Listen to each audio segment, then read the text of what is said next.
Hello, everyone, and welcome back to OB Clarity with Dr. Godfrey.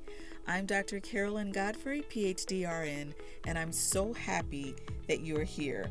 If you listened to episode 6, thanks for tuning in, and I'm so glad we could talk about GBS. Remember that? Group B streptococcus, and also melasma.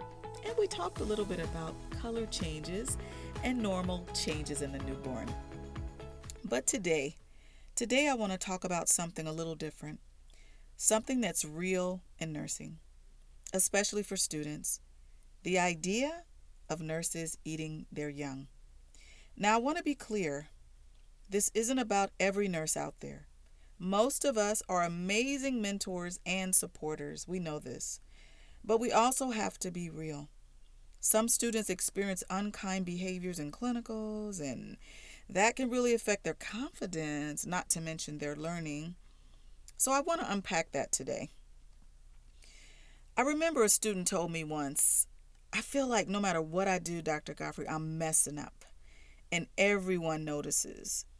And that really stuck with me. This student wasn't making huge mistakes, just learning, like all students do. But the way this student was treated, it made the student question if nursing was even the right plan. And so I think a lot of students feel that at some point, they feel that stress, that worry, that self-doubt. So let's just take a moment and say, it's okay to feel that way. It doesn't mean you're not capable. It doesn't mean you're not meant to be a nurse. We're just going to stop right there, because that's not what it means. Somebody else's personality, somebody else's bad day doesn't determine the wonderful, outstanding, incredible nurse you can become. But what we have to say is there is an impact on nursing students, right? When students experience harsh words, rolling eyes, or they feel unsupported, it can really shake their confidence. And let's just say, fellow nurses, we were new ones. We all started somewhere. Are there stresses on the job? Absolutely. We understand that. But our nursing students shouldn't have to feel all of the stress that we might have throughout our day. So these types of behaviors can even affect their ability to learn and to grow. And honestly, it can make them dread clinical. That's heartbreaking, because clinical experiences are supposed to be exciting and empowering. So students, I want you to hear me. I want you to hear me loud and clear. You are not alone. You're learning, you're growing, and you are capable. These experiences do not define your future as a nurse. And as I often tell my students, you have to make the experience. Don't let anyone take that away from you. When you know you need something, go get it.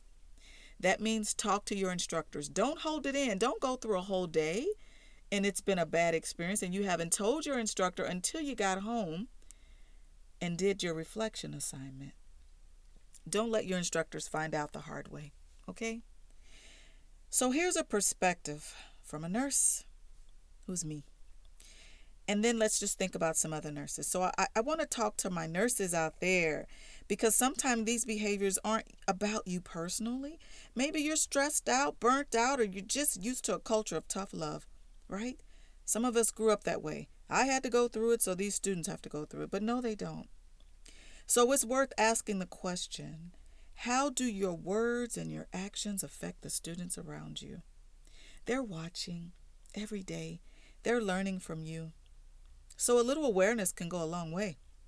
Simple things such as encouragement, patience, explaining why something matters instead of just saying you have to learn to be a nurse. You have to learn to think like a nurse. They don't know. They have to be taught. So something that simple can completely change a student's day. It can even change their career trajectory. That's true. So here are a few things you can do if you find yourself, students, in a challenging clinical environment, okay? I want you to seek some allies. Find mentors or peers who's going to support you. Number 2, document your experiences. Not to complain, but to reflect and learn. And remember, share it with your instructor. Number 3, Practice some self-care. Take breaks, breathe. I teach OB, so breathe in, blow it out. That's important, guys. And remind yourself why you chose nursing. Remember your worth. That's number 4. Remember your worth. You belong here. Your learning matters. And for my nurses listening, consider mentorship, kindness, and awareness. Your influence is bigger than you think.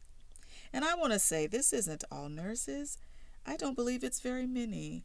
But we have to talk about the real things that our students are experiencing. So thank you so much for listening to episode 7 of OB Clarity with Dr. Godfrey. If this resonated with you, share it with a friend and stay tuned for our next episode where we're going to continue to support and empower nursing students. Okay? It's okay to feel, it's okay to ask for help, and it's okay to be real. So until next time, I want you to be kind to yourself, be kind to each other. And as I always close, always assess, don't guess.